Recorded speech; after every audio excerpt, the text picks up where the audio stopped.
Bu həftə antibiotiklərdən düzgün istifadə həftəsidir.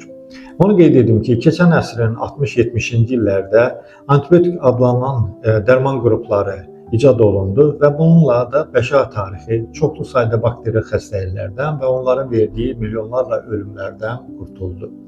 Lakin zaman keçdikcə antibiotiklərdən qeyri-düzgün istifadə də müəyyən problemlərə gətirdi. Bu problemlər nədən qaynaqlandı?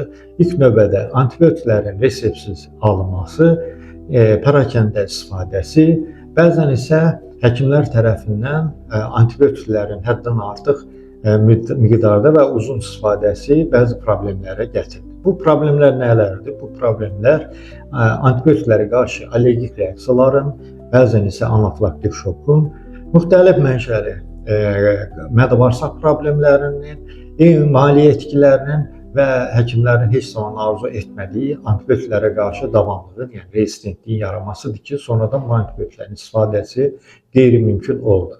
Buna görə də antibiotiklər yalnız və yalnız həkim təyinatı və yəni resepti əsasında alınmalı və düzgün istifadə olunmalıdır ki, bu kimi problemlərdən hər birimiz qaçaq.